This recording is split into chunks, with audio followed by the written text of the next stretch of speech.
Hello, it's Jimmy here at O'Reilly's, and I have here a 2019 Euro 6 Citroen Berlingo.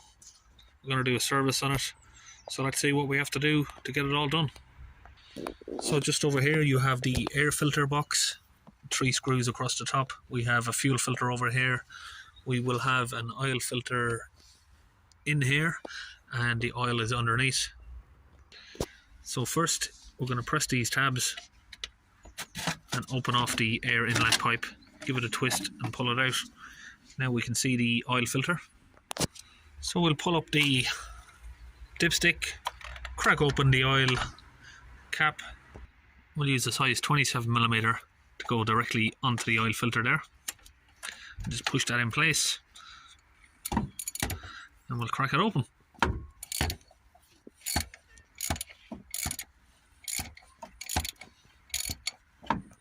So once we've opened that enough, we're not going to pull it out, we're just going to make sure it's loose, and we'll let it sit there so the oil can drain down.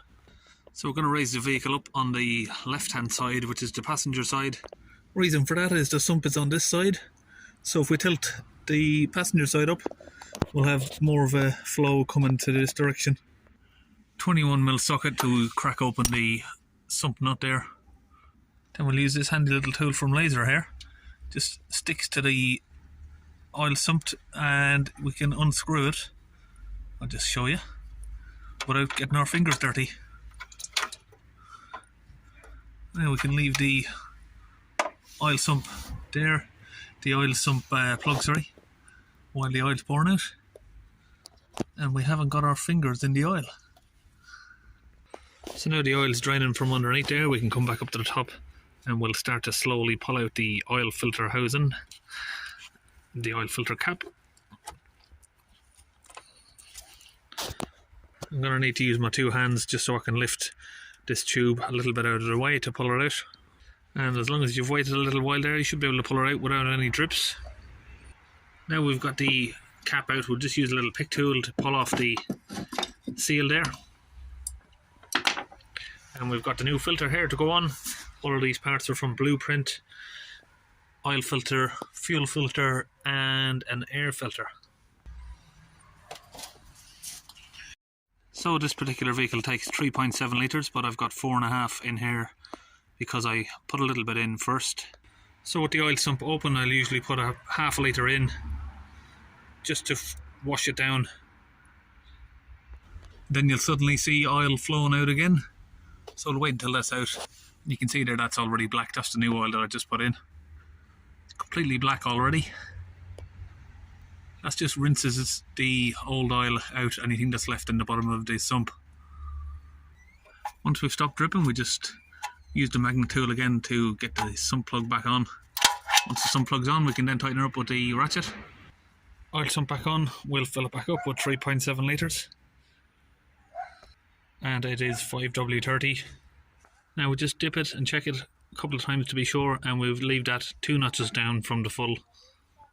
Now we'll just run the engine for a couple of minutes, then we'll recheck the oil level again. Now we're going to use the T25 for the air filter.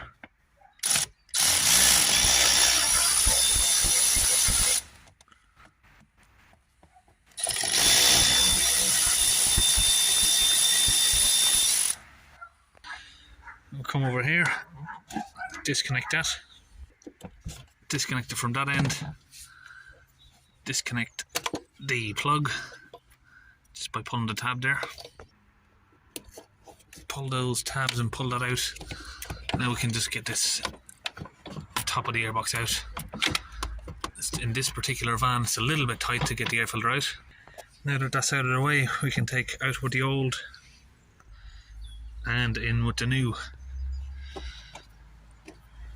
Just make sure that it's all flat all the way around. And when you're putting the casing back on, make sure you get these little tabs in those 2 holes at the back there. Just lock it down, plug it back in. Okay, now the fuel filter. Pull the orange tab back, lift up the tab, unplug the sensor wire there. Now you can do these by hand by squeezing the tabs. It's a little bit difficult to reach, but I've got a couple of special tools I can use for it. These are some fuel line pliers. This makes it easy. You can just squeeze both at the same time and give it a little pull. It should come straight out.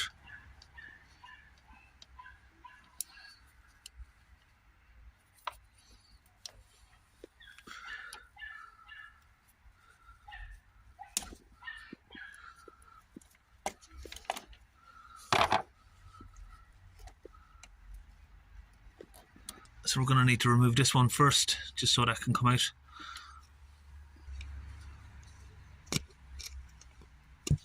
Lift that up. A little bit like that.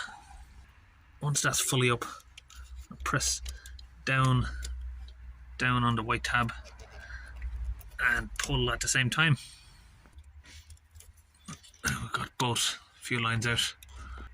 Now, on the Euro 5s, we'd normally take out the little 8mm bolts and take out the whole filter housing, but this is a bit of an updated version. I can't remember exactly, but I think we can just undo the top end and just remove the top, because this is a little bit different. It's a cartridge filter rather than replacing the whole thing.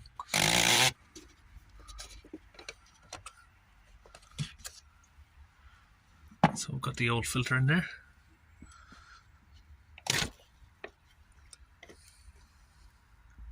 Tiny little filter really. But yeah, they've made these a little bit easier to get out than the older ones. Got the new filter here from Blueprint. Replace the O-ring around the housing. Now we get back inside and just make sure that it starts up. And let it idle, make sure it doesn't stall out any air in the fuel system. So if we turn the ignition on, you'll see it's 50 miles over a service. So we'll turn the ignition back off. And I'm going to hold this button while I turn the ignition on. And once I've turned the ignition on, you'll get a countdown there like that.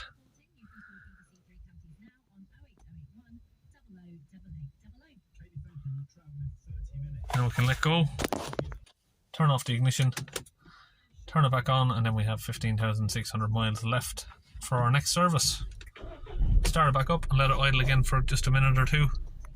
Now, using the Diagon Evo, I'm just going to do a health scan back on the vehicle and go to European, and we'll find Citroen. So we'll clear the codes. I know this had a whole list of codes. This is what we printed out from the Diagon Evo earlier. There's a list of codes just going all the way along. So now that all the codes have been scanned, we've got dozens upon dozens there, if you can see. So we're going to clear all of them. So at least next time we come back, we'll know any codes that are here are fresh. So now that's all cleared, and we'll end the diagnostic session. So that's it, we're all finished, and we'll see you on our next video.